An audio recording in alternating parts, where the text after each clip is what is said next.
Assalamualaikum warahmatullahi wabarakatuh. Salawat dan salam kita haturkan kepada junjungan kita Nabi besar Muhammad sallallahu alaihi wasallam. Allahumma sholli ala Muhammad. Abdul Karim Al-Jili menulis di dalam kitabnya Insan Kamil. Aristoteles murid Plato, mengabdi dan belajar banyak ilmu pengetahuan pada Nabi Khidir. Ia adalah salah satu santrinya. Aristoteles dan Nabi Khidir. Nabi Musa diminta Tuhan menemui seseorang. Nabi Khidir. Di sebuah pantai, Majma' al-Bahrain, dua lautan dengan rasa air yang berbeda tawar dan asin. Keduanya bertemu tetapi tidak bercampur. Di antara keduanya ada ruang atau barzak. Dia membiarkan dua lautan mengalir yang keduanya kemudian bertemu. Antara keduanya ada batas yang tidak dilampaui masing-masing. Quran Surah Ar-Rahman, ayat 19-20. Di situ ada air yang disebut Ma'al Hayah, air kehidupan. Plato mengatakan, siapa saja yang minum air dari air kehidupan ini, tak akan mati selamanya. Menurut Abdul Karim Al-Jili, Plato telah sampai ke tempat ini, dan minum air tersebut. Dia hidup sampai hari ini.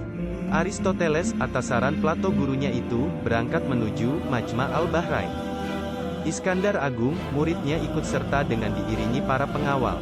Dalam perjalanan menuju pantai itu, mereka bertemu seorang pemuda, yang di kemudian hari dikenal sebagai Khidir. Ia bergabung bersama mereka.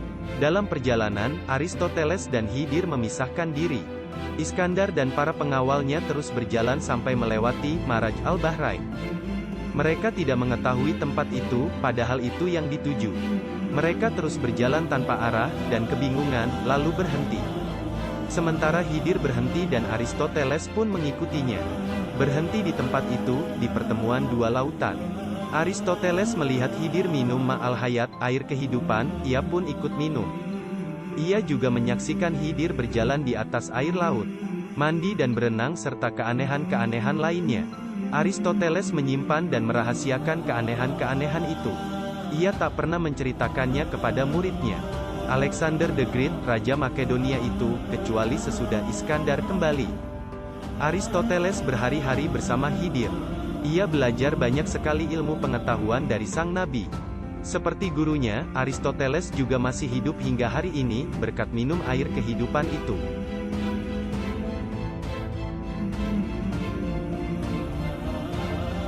Mas Abe bin Tabit bin Abdullah bin Zubair, adalah seorang yang rajin beribadah.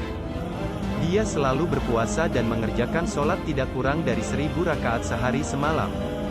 Dia pernah berkata, ketika aku berada di dalam masjid, sedangkan semua orang sudah pulang ke rumah masing-masing, tiba-tiba datang seorang lelaki yang tidak aku kenal. Lelaki itu menyandarkan badannya di dinding masjid sambil berkata, "Ya Allah, sesungguhnya Engkau tahu bahwa aku berpuasa sejak kemarin. Sampai sekarang pun aku masih berpuasa. Aku tidak mendapatkan makanan dan minuman, dan aku menginginkan al-tarid, sebuah makanan. Berikanlah kepadaku ya Allah, makanan dari sisi Engkau." Tiba-tiba, aku melihat seorang pelayan datang membawa hidangan. Pelayan itu nampaknya tidak seperti orang biasa. Orangnya tampan, bersih dan pakaiannya rapi. Dia berjalan ke arah lelaki yang berdoa tadi, sambil meletakkan hidangan itu di hadapannya. Lelaki itu pun membetulkan duduknya menghadap hidangan itu. Sebelum mencicipi makanan itu, dia memandang ke arahku dan mengajakku supaya ikut makan bersamanya. Hatiku berkata, syukurlah dia mengajakku makan bersama. Ketika itu aku yakin, makanan itu didatangkan dari surga, sehingga aku pun benar-benar ingin mencicipinya. Baru sedikit aku mencicipi, aku sudah menduga bahwa makanan itu bukan makanan yang biasa ada di dunia ini. Sebenarnya aku merasa segan, dan malu kepada lelaki yang tidak aku kenal itu. Belum lagi rasa kenyang perutku. Aku sudah mengucapkan terima kasih, dan pergi ke tempatku semula tadi. Tetapi aku masih terus memperhatikan lelaki itu. Setelah dia selesai makan, datang lagi pelayan tadi mengambil hidangan itu. Dia pergi lagi ke arah tempat datang tadi. Lelaki yang baru selesai makan itu pun sudah berdiri, dan akan pergi. Aku kejar dia, karena ingin tahu siapa dia sebenarnya. Tetapi malangnya, dia tiba-tiba saja menghilang, dan aku tidak tahu kemana perginya. Besar kemungkinan lelaki itu adalah Nabi Khidir.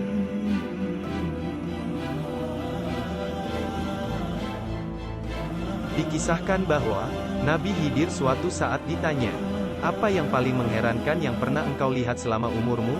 Beliau kemudian menjawab, "Yang paling mengherankan yang pernah aku lihat, bahwasanya suatu saat aku pernah melewati sebuah gurun yang kering nan gersang. Kemudian aku meninggalkannya selama 500 tahun. Kemudian aku melewatinya kembali. Ternyata aku melihatnya menjadi kota yang megah dan menakjubkan, yang dipenuhi pohon-pohonan dan sungai-sungai.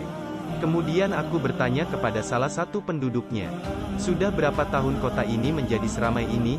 Ia menjawab, 'Maha suci Allah.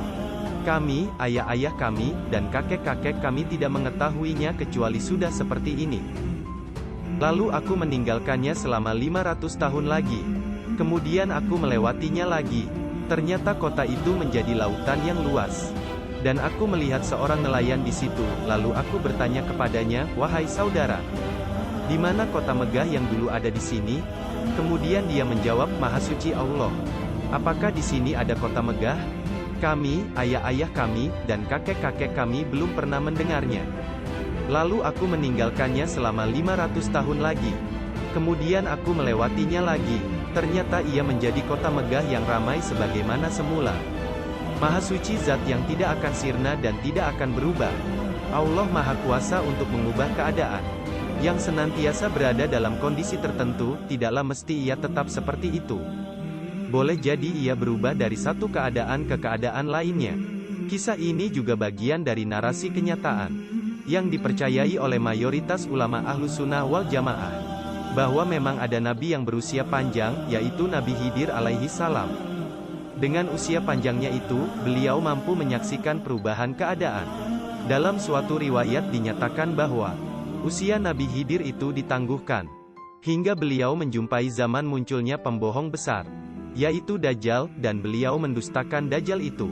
Cerita ini dikutip dari kitab An-Nawadir karya Al-Kalyubi, halaman 119.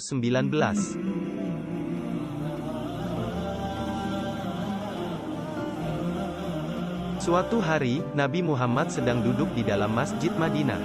Ketika itu tampak dua orang yang berpenampilan bersih dan rupa yang tampan datang menghampiri.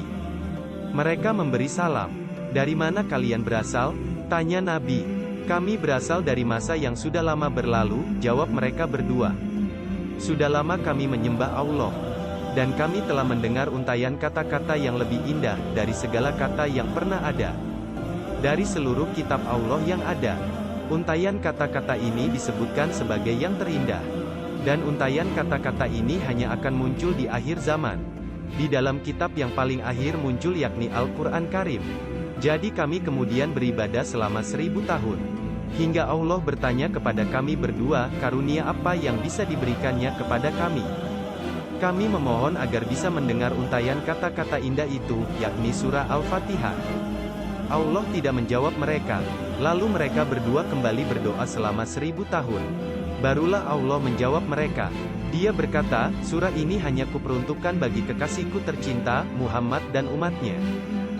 Kedua lelaki itu berdoa selama 1000 tahun lagi. Hingga Allah kembali bertanya kepada mereka, karunia apa yang bisa dia berikan kepada mereka. Mereka menjawab, karena kami tak bisa dikaruniai Al-Fatihah. Mohon agar izinkan kami berdua hidup berusia panjang, agar bisa menjadi bagian dari umat Muhammad.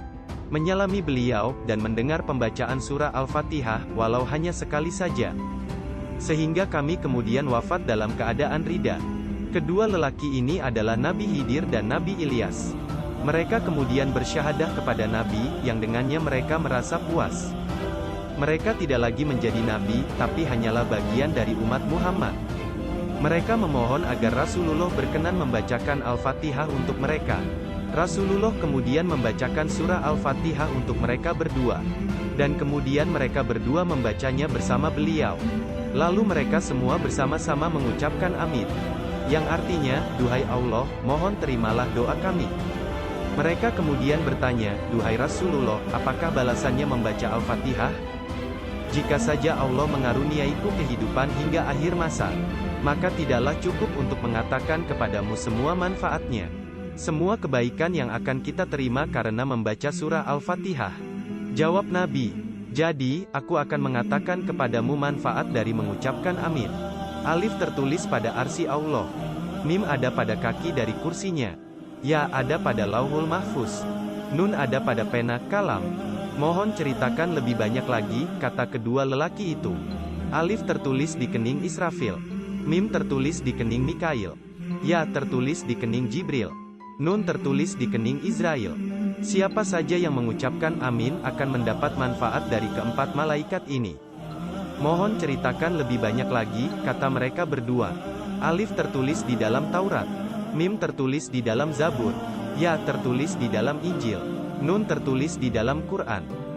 Siapa saja yang bersungguh-sungguh dalam mengucapkan amin setelah pembacaan Al-Fatihah, maka seolah-olah dia telah membaca keempat kitab suci itu.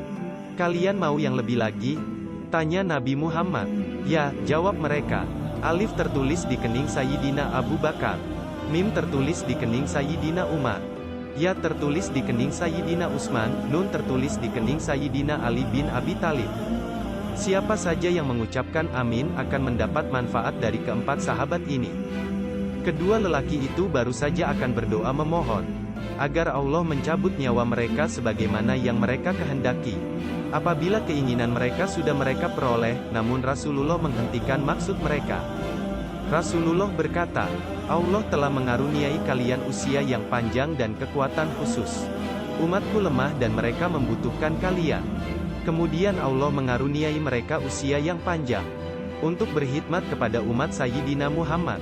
Nabi Ilyas di daratan, Nabi Khidir di lautan. Cukup sekian penjelasan oleh saya, sampai jumpa di video selanjutnya. Wassalamualaikum warahmatullahi wabarakatuh.